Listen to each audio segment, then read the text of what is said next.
Well, hello everybody and welcome to Assembly. I'm going to start with music first this week. It was a very busy week recently for our musicians with the Remembrance Service, the funeral for David Kirby and the Autumn Concert. All of those events went very well indeed and I've received so many wonderful compliments. My personal thanks to all of the musicians who were involved in that. And the Autumn Concert will be available to watch via a link in the newsletter. And on Monday of this week, the chapel choir travelled to Durham Cathedral to sing Evensong there. Many of the pupils were singing new parts and the choir made a very encouraging return as we restart our programme of visits to cathedrals across the country. The choir performed music by Elwood, Dyson and Wesley with notable solos from head choristers Sophie and Josh. The cathedral sent the following message to us. It was wonderful to have your choir bring their energy and talents to tonight's Evensong. Thanks for coming and we very much hope to see you again soon. And again, my personal thanks. It was a wonderful evening and a really special service. So thank you very much and well done. Turning to sport and rugby. On Wednesday, the under-16s and under-14s travelled to Wharfdale Rugby Club to play Sedbergh for the second time this season, and the under-16s pulled out their best performance of the season to win a close contest 24-19. And the 14s were much improved from their last encounter, although they lost 45-15, so massively well done to the under-16s. And the under-15s played GSAL in the third round of the National Cup. A very strong performance, securing the win 22-7. They now progress through to the last 22, so some great success on the rugby pitch. And in hockey, after the stress and intensity of last week's National Cup matches, it was good on Saturday to play 3 matches against Scarborough College. The first 11 kept their structure well, and any nerves were settled with a goal inside 30 seconds by Poppy Dodsworth. Another captain's performance by Poppy Curtis was capped off with a goal in the first half to give the First a 2-0 lead at half-time. Second half was a controlled performance and our dominance was rewarded with a third and final goal from Fran Wilson, a 3-0 win. Well done. The fourth 11 had an excellent game against Scarborough Seconds, coming away with a well-deserved 0-0 draw. An excellent work in defence there from Eliza Butters, Mima Kitching and confident goalkeeping from Alicia Irwin was the bedrock of that impressive performance. 15A and 14A girls amalgamated into one team to take on a team from Scarborough. An excellent passing performance ensured that our girls came away with a 2-0 victory. And on Wednesday, the house hockey competition was completed. As ever, it was fiercely contested, with girls representing their houses with pride and passion. In what was a competition of real quality, Temple came out on top in the final game against a strong team from The Grove. I hugely enjoyed it. I was in the middle of a busy old day and the chance to spend sort of 20-30 minutes down watching hockey. Fantastic atmosphere. Well done to the girls, well done to the coaches. It really was a great event. And huge congratulations to Helena Freshwater, who's been invited to the final selection process for the England under-16 team, putting her in the last 30 girls in the country alongside Holly Pears. Very well done.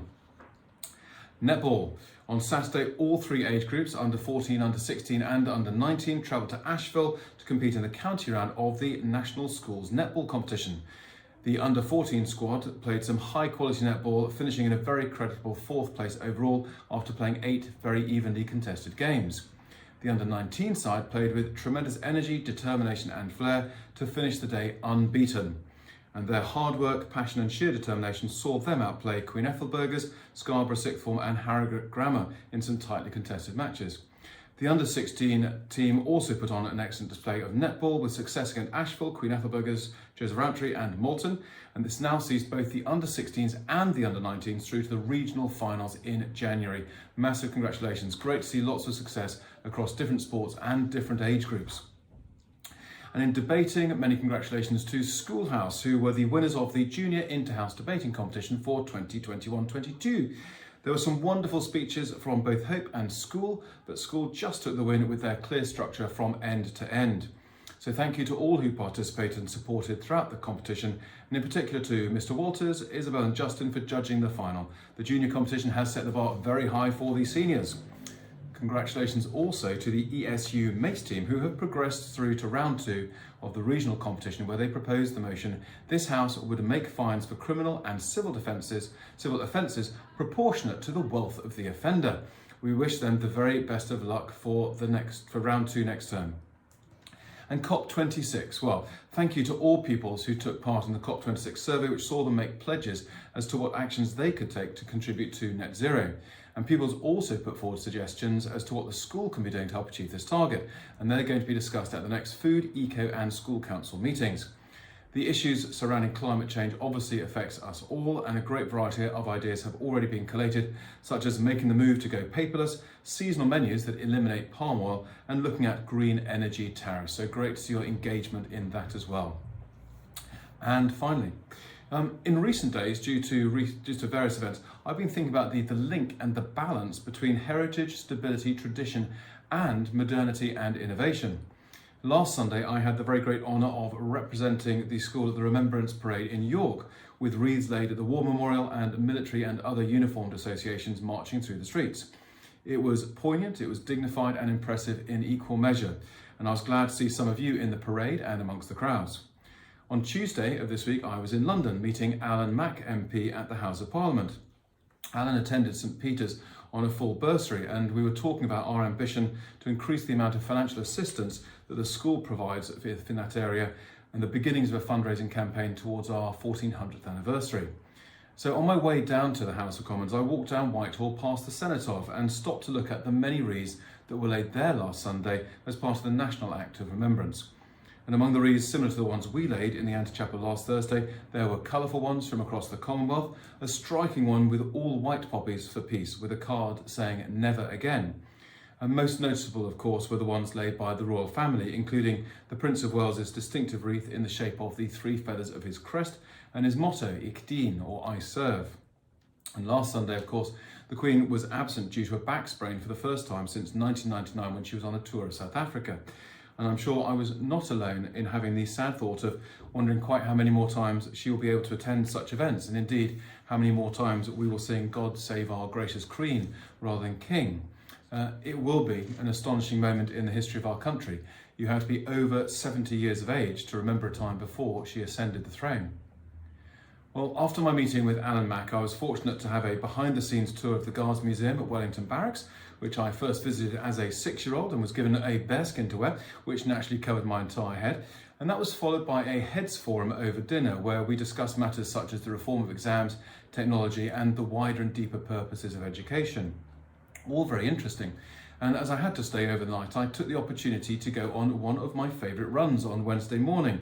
So heading off shortly after 6 a.m, it took me down through Trafalgar Square, Whitehall, past the Ministry of Defence, Downing Street, the Foreign and Commonwealth Office, along the House of Parliament, past Westminster Abbey, up Horse Guards Parade, down the Mall to Buckingham Palace, across Green Park, Piccadilly, and then for a bit of retail therapy and to make it a 5k, up Bond Street, past Savile Row, before cutting back down Jermyn Street. Quite a treat. It's a very peaceful time to be out that time in London, still dark, lit up by stars, with only security guards, delivery people and other runners on the streets. It's also the top route of London landmarks and a reminder of those three great institutions of state, the monarchy, government and church, and how densely packed and how very closely together they are, just a few hundred metres from each other. Well, all three of them have had to change and adapt, as standing on the spot where Charles I was sentenced to death reminded me the day before. But all have remained a steady constant over many centuries. Even if that's not as many centuries as our school, as parliamentary democracy, the constitutional monarchy and the Church of England are, of course, all considerably younger than St. Peter's. And all three of them right now are facing a period of challenge and change. Because much as we might wish the Queen could go on forever, it is simply impossible. The Church of England's General Synod is meeting in Westminster this week to debate a number of challenges facing the Church in the modern age. And Parliament, of course, is engrossed in debates on standards in public life. On Tuesday, I was standing in the lobby looking through the open doors into the House of Commons themselves, where they were debating the conduct of Owen Paterson. And you may remember that there was a motion to suspend him from the House for 30 days for lobbying on behalf of a company who was paying him.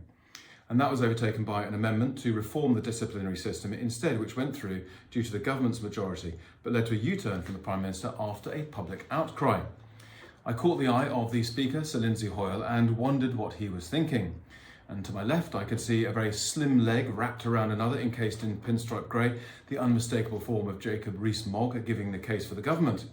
And elsewhere in Parliament on the same day, Asim Rafiq was giving testimony about his experiences of racism at Yorkshire County Cricket Club, another momentous event and calls for change and action. And as I left London on Wednesday morning, MPs were preparing to debate whether they should be allowed to have second jobs, and on Wednesday evening itself came news that the Prime Minister had apologised for his error of judgment and describing himself as having been driving down an empty road and shoving the car straight into a tree. So, throw in Brexit, migration, climate change, supply chain problems and ongoing issues of COVID, and we are living in strange and uncertain times. And as the hymn Abide With Me says, change and decay in all around I see. The next line, of course, though, points to the need for stability. O thou who changest not, abide with me. Our great institutions are not and never can be perfect, but if they change at the right time and in the right way, they are able to give the benefit of continuity and bedrock while still remaining relevant. I read recently that the average life cycle of a business is 40 to 50 years. Our school is not exactly like a business, but we must have got something right to still be here and in such strong shape after almost 1,400 years, no doubt due to responding to changing times at the right time and in the right way. The key is spotting when change is needed ahead of when it becomes critical, and change can be evolutionary as well as revolutionary. As the blessing says, hold fast to that which is good. And in amongst this, I think there's a great message for us all. As humans, we are always a work in progress. We change as we age, and the world around us brings change too. There is no such thing as a fixed person. Buddhism teaches the reality of impermanence and no separate self.